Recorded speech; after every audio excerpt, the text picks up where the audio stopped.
Yo, yo, Hey, Chris, how are you? I'm doing great. How are you? Doing great. Can you hear me okay? I can hear you great. Okay, perfect. How's everything going so far? Just getting ready for the tour and whatnot? Yeah, just catching up at home. Got a we did the whole Disney World thing a week ago, and we're still recovering from that with the kids. And then got a couple weeks before getting back out there. So yeah, man, just Absolutely. spending the day doing some interviews and writing songs, and here we are. Right. Yeah. We're psyched to have you at the Shoshone-Bannock Casino, July 16th. I know that's a big deal. I know when I told my parents I was interviewing you today, they were like, I love Daughtry. And even my sister, for some reason, was like screaming. You're like the one and only artist, because my parents don't really listen to like rock and Yeah, heavy yeah. metal and whatnot. So when I told them I was interviewing you, they're like, oh, sweet. That's fantastic. And it's crazy Yeah, because we just came out with a T-shirt recently that says "Your mom loves Daughtry," because that's that's generally the consensus. yeah, I definitely need to get her one of those. So how's it Awesome, been? man. I mean, like, I know with 2020 happening, no touring whatsoever, and then somewhat last year, kind of like, nothing really going on. Have you developed Yeah. like any hobbies during that downtime, or just been a parent the whole time, or what is it? Uh, you know, Here lately, I've been doing a lot of time, spending a lot of time writing, and just trying to catch up on life. I don't know what's going on. If I'm being honest, life just feels like it's been coming full force tenfold lately. So we're all, and we got three kids in the house, so it's always something, getting them to camps or appointments or whatever. So honestly, I haven't had a chance to pick up any hobbies. Uh, Getting back out on the road has become a hobby. It's like, all right, here we go again. Did you have to do like vocal warm-ups and whatnot to get yourself back into it?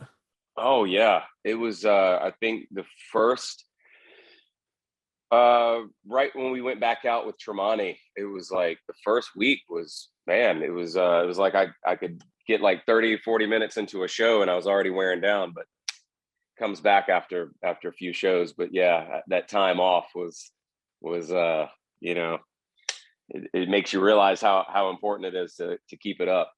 Right. Yeah. I mean, did you do any like private family shows at all? Like when the downtime was No, there, or just kind of like, you know not what, I'm a even. parent now. I'm a parent's full we force.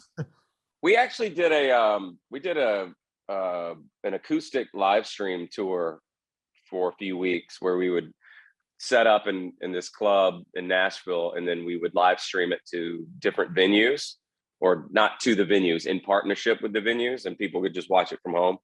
And we did that to kind of help, you know, benefit all these small theaters and clubs that were struggling, and to help out with their employees or whatever. And so that was a lot of fun, but it definitely does not take the place of being out actually in front of people.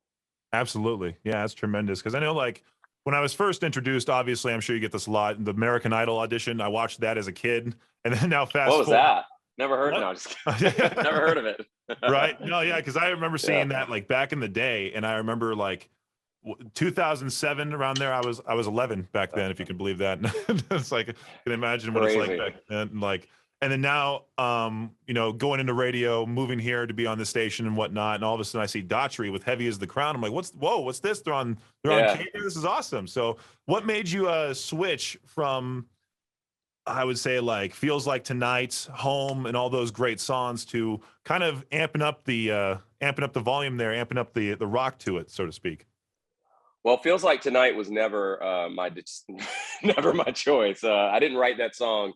That Mhm. was one that was kind of like thrown on me at the very end of that record. But home was kind of like my first attempt at writing a pop song back before I even went on Idol, and I had no idea that song was going to do what it did. And I don't think I'm not even sure the record label thought it was going to do well. As a matter of fact, I feel like there was a point when they said it was never going to be a single.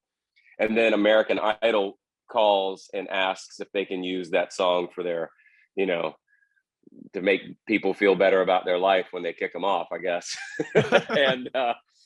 And it just kind of took on this life of its own and blew up. And then once that happened, the label was kind of like really laser focused on keeping us in that lane. And no matter how many heavy rock songs, I mean, you can go back and listen to every record aside from Baptized. You don't have to do that.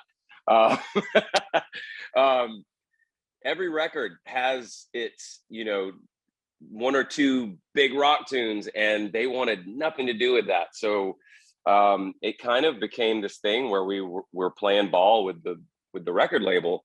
And once I had completed my contract and we decided to part ways, I was like, I got all the other voices out of my head and decided to listen to my own again. And it was like, what do I really, and I started kind of like, I went through this phase where I didn't like anything. I turned something, I was like, there's nothing good on the radio. I don't like it. And I would go back and listen to the records that made me actually want to do this when I was a kid, like Dirt, Facelift, those great Alice in Chains records, Soundgarden, Super Unknown, and Bad Motorfinger, and Loud Love, and all those records that made me want to get in front of a microphone, pick up a guitar, and write songs.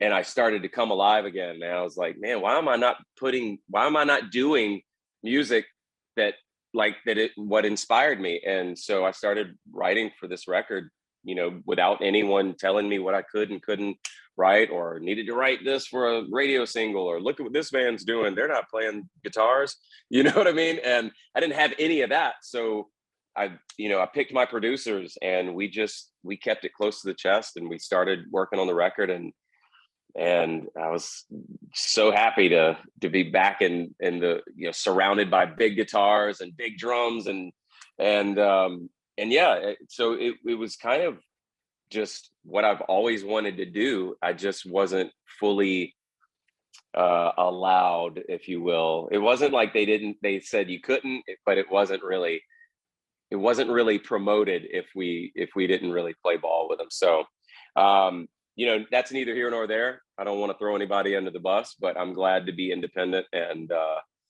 doing what I love, and standing behind every song with every ounce of me. And I'm already writing for the next one now, and it's probably going to be even heavier. Oh, fantastic. I love to hear that, because we play bands that are completely out of the ordinary. Like we play Lorna Shore, Slaughter to Prevail, like these crazy bands. Yeah. And so when I saw do you like Sleep Token? Yes, I love them, actually. I love Hypnosis. Man. I love that song. What a freaking band that is. Mark Tremonti turned me on to them, and I was blown away. They only have 2 albums, I think, and I've wore them out. They're incredible. Even like Tremonti's latest record too, like the entire thing is just so heavy, especially with that bass. Like I love his vocals. I love everything about it. So I heard like everything recently, and I've been catching up pretty much, because I'm more of like the classics dude. And then when I came here, it was like, have you heard of this band, this band, this band? And I've been catching up as well. But it's just funny that like with the first album, as you mentioned, like with American Idol and whatnot, I mean, going back to like 2007, I think I read it, like your first album was the best-selling album of 2007. Supposedly it was the fastest selling rock album in SoundScan history. That sounds ridiculous to me, but I'll take it.